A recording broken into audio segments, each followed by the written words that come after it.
Saya record dulu ya. Oke.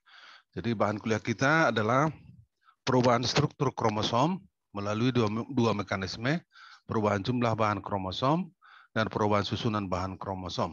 Perubahan jumlah bahan kromosom, dua hal yang kita bicarakan yaitu delesi atau disebut dengan defisiensi dan duplikasi. Kemudian perubahan susunan bahan kromosom, dua yang kita bicarakan yaitu inversi dan translokasi. Semuanya ini penjelasannya ada di buku. Baik, kita mulai dengan perubahan jumlah bahan kromosom, yaitu delesi atau defisiensi. Kata delesi ini sudah sering kita dengar. Kalau di komputer sebut delete, delesi, hapus. Yang mengakibatkan pengurangan jumlah bahan kromosom yang pada akhirnya mengakibatkan kekurangan atau defisiensi. Ada dua tipe delesi. Pertama adalah defisiensi terminal. Ya, kedua interkalar atau interstisial dalam buku pada halaman 261. Defisiensi atau delesi terminal, pematahan terjadi pada suatu kromosom di dekat ujung, sehingga mengakibatkan hilangnya bahagian itu. Jadi di bahagian ujung dari kromosom itu patah, lalu patahan itu hilang. Akibatnya informasi genetik atau gen yang ada di situ hilang, tidak lagi ada pada kromosom, sehingga terjadi defisiensi gen dari yang hilang tersebut.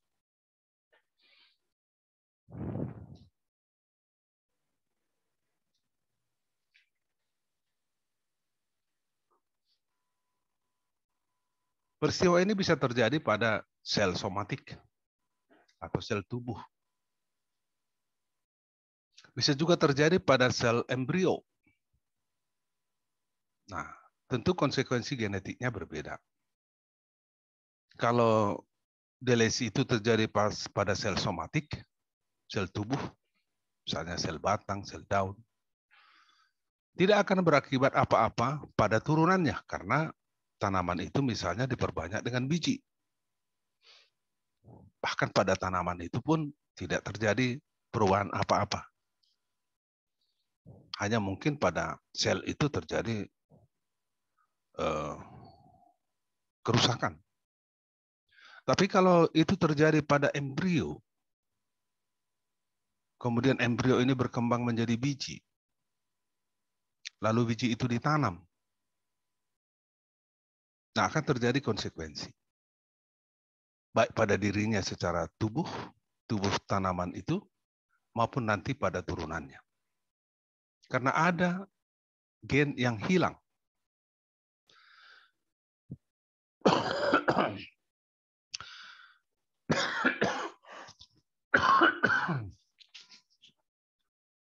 Kemudian duplikasi. Ya, duplikasi. Duplikasi itu artinya adalah adanya penambahan satu gen atau beberapa gen. Adanya penambahan satu gen atau beberapa gen. Ini juga konsekuensi genetisnya berbeda kalau itu terjadi di sel somatis atau sel tubuh dan sel embrio. Ya, sel embrio.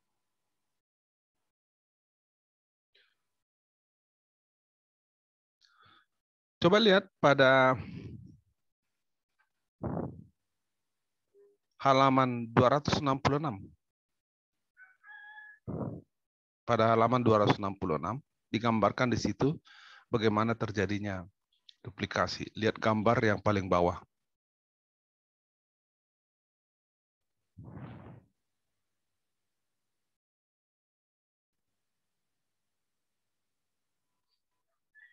Kita lihat pada gambar yang di bawah ada patahan pada dua lokus yang berbeda.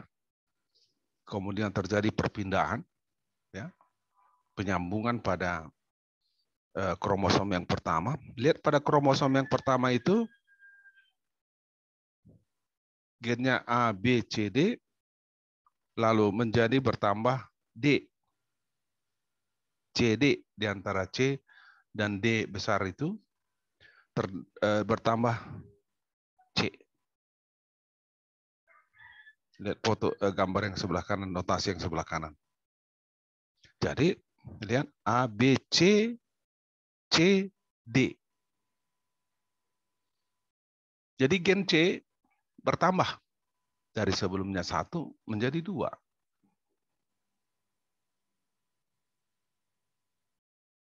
Gen C itu terduplikasi menjadi 2.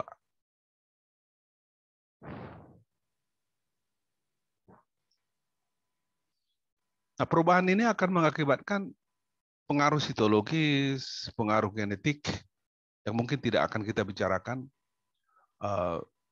secara detail. Secara genetik yang penting kita tahu bahwa kalau terjadi defisiensi, ini konsekuensi genetiknya. Kalau terjadi duplikasi, ini konsekuensi genetiknya. Masing-masing merubah informasi genetik, khususnya kalau itu terjadi pada embrio. Karena itu akan kemudian diturunkan kepada turunannya. Kita lanjutkan dengan perubahan susunan bahan kromosom, yaitu halaman 267. Perubahan susunan bahan kromosom.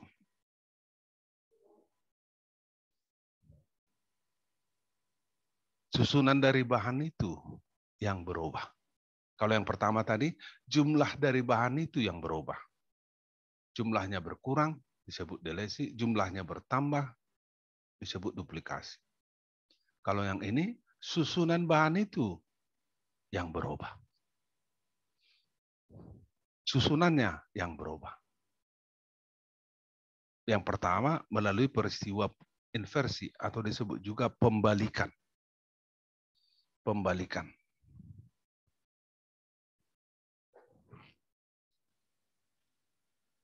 Coba lihat halaman 268. Halaman 268.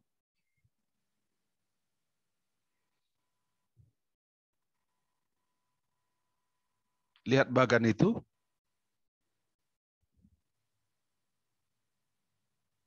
Bagan itu susunan gennya adalah A, B, C, D, E, F.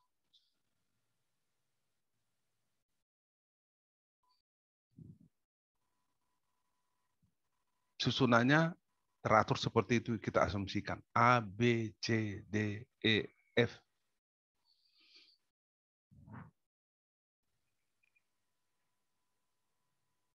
Kemudian terjadi patahan pada kromosom antara B dan C. Terjadi juga patahan kromosom antara D dan E. Di dua tempat itu sekaligus terjadi patahan. Keluar dia dari rangkaian itu.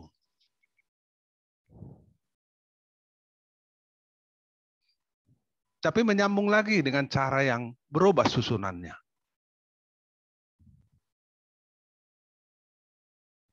Berputar dia. Menyambung lagi. Tapi karena dia berputar, mengalami inversi, susunan bahan itu menjadi berubah. Kalian lihat di bagian gambar kedua itu, susunannya menjadi A, B, D. A, B, D. Kalau di atas tadi yang pertama, yang sebelum terjadi perubahan itu A, B, C. Ini menjadi A, B, D. Jadi selengkapnya A, B, D, C, E, F.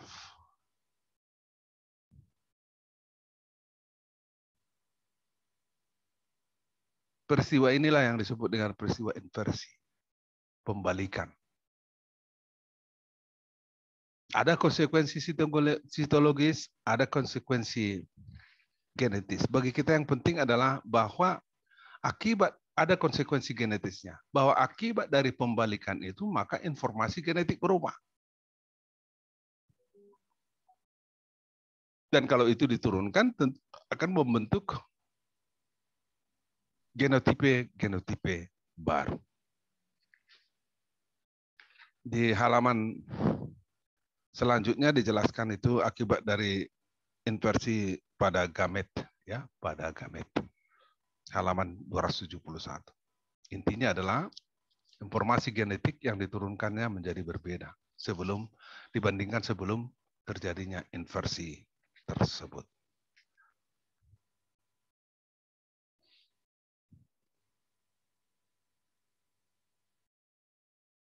Kita lanjutkan dengan translokasi. Halaman 273.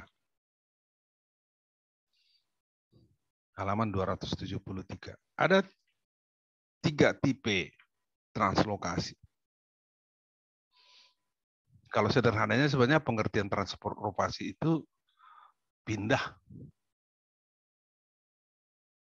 Jadi ada bagian kromosom yang pindah ke kromosom lain.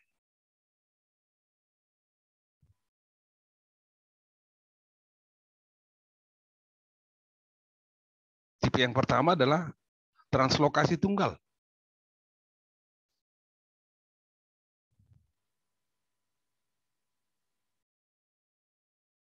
Pada translokasi tunggal, satu patahan dari suatu kromosom pindah ke kromosom lain.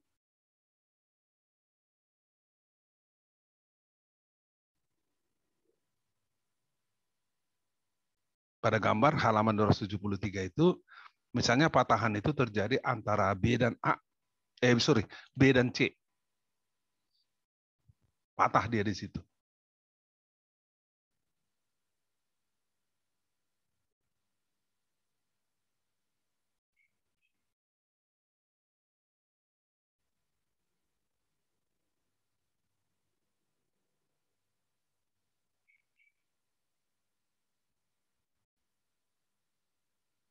Kemudian dia menyambung ke kromosom lain. Ke kromosom yang kedua itu, di ujungnya dia menyambung. Akibatnya kromosom yang kedua itu bertambah informasi genetiknya seperti sebelah kanan luar, sebelah paling kanan. Yang semula dia adalah XWV menjadi XWV-BA. Jadi tambah gen A dan B.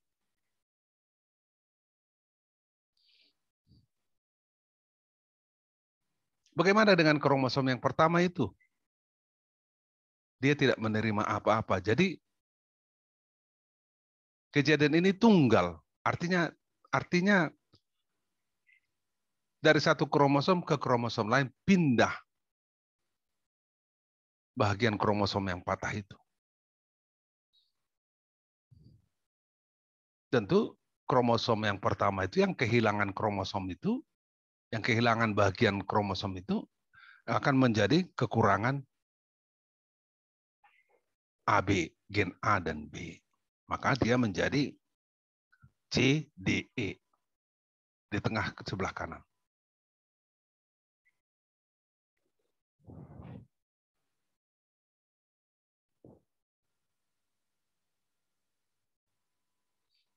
Nah, kejadian ini jarang terjadi.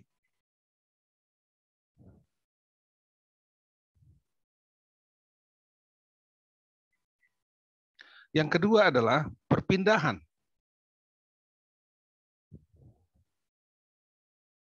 Jadi translokasi perpindahan.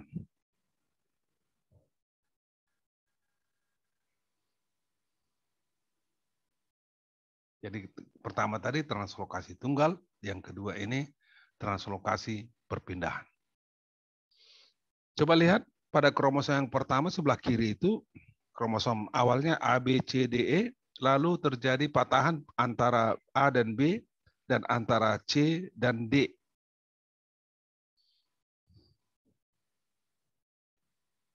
Adik-adik tanda bulat di situ maksudnya itu adalah sentromer ya, sentromer. Tanda bulat pada gambar itu adalah sentromer.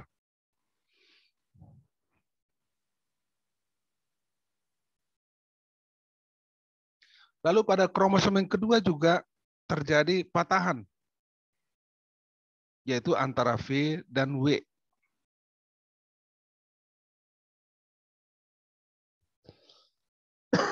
Sorry, ya bukan patahan itu sentromer ya. Agak kabur ini karena bukunya sudah lama.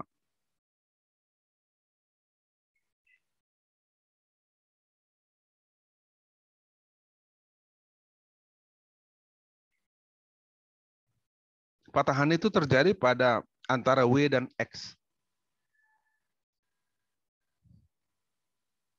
Jadi pada kromosom pertama, dua tempat terjadi patahan, lepas itu bagian gen itu yaitu bagian kromosom itu yaitu bagian yaitu B dan C.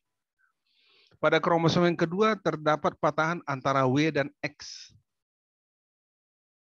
W dan X. Lalu apa yang terjadi? Patahan dari kromosom pertama yaitu B dan C itu menyisip masuk ke patahan antara W dan X.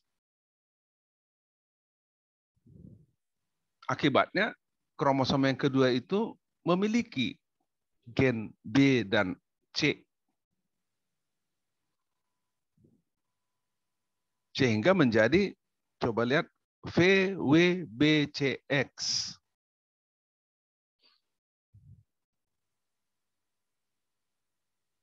Bertambah gennya.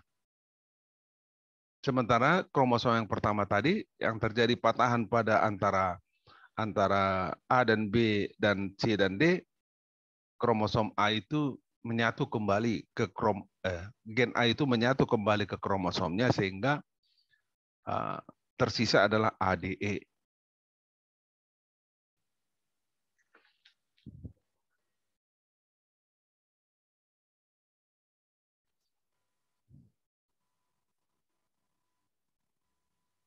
Jadi berpindah dia. BC itu berpindah ke kromosom yang kedua. Cuman sebenarnya ya perpindahan kromosom itu pindah juga. Translokasi tunggal itu pindah juga. Ini juga pindah juga. Makanya topik yang lebih tinggi itu disebut translokasi, perpindahan. Cuman dibedakan, ada perpindahan tunggal, translokasi tunggal, ada translokasi perpindahan. Dua-duanya punya ciri yang berbeda. Yang ketiga adalah translokasi resiprok.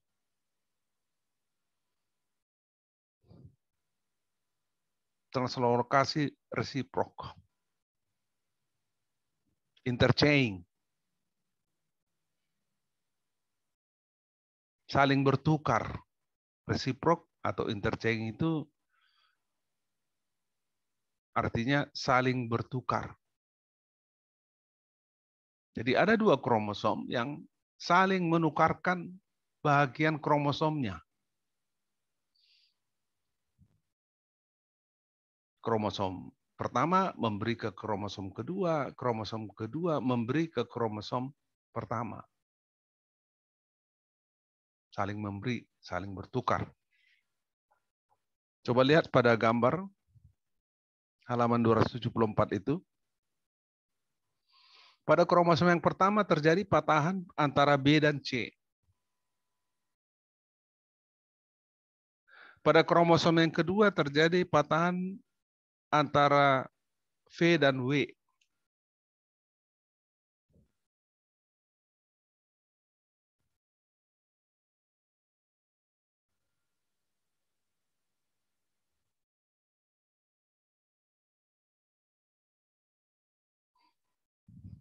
Nah, patahan itu mereka pertukarkan. Sehingga kromosom yang pertama itu menerima patahan yang mengandung gen V, sehingga dia menjadi EDCV.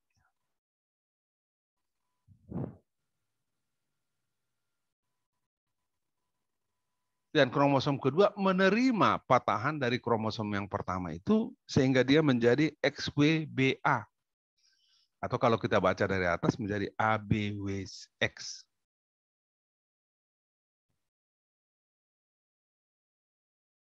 Saling bertukar, saling memberi, saling menerima. Ini yang disebut dengan translokasi resiprok. Jadi ketiga-tiga translokasi ini mempunyai ciri yang berbeda. Kembali bahwa konsekuensi genetiknya ada, terutama kalau itu terjadi pada embrio. Ya, ada di halaman 279 dijelaskan apa itu akibat genetik dari translokasi.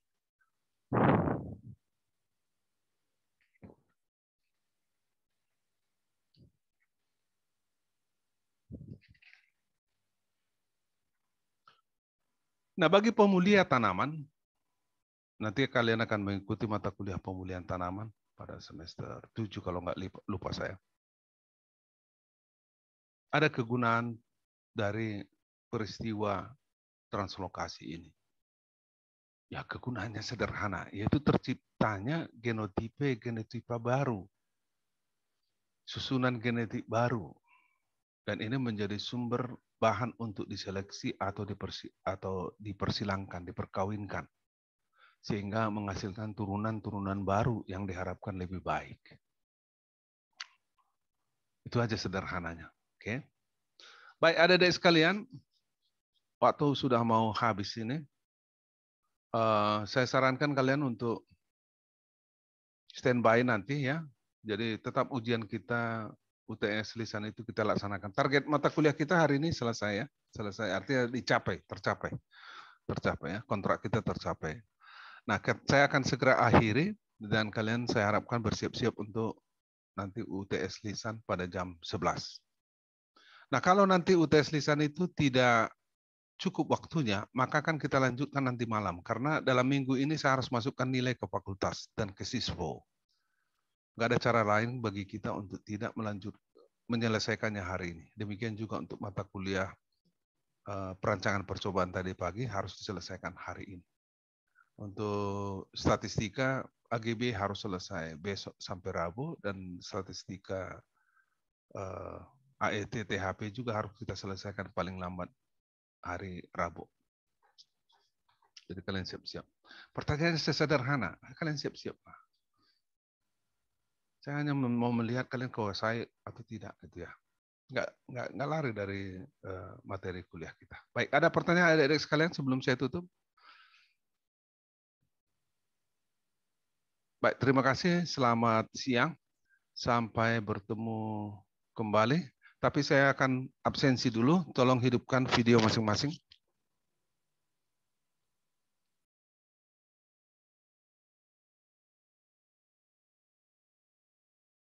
Ya, ini genetika ya. Coba hidupkan video masing-masing.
Baik, sampai ketemu nanti satu persatu. Yang sudah diuji, ya kemarin itu sudah saya uji, ya.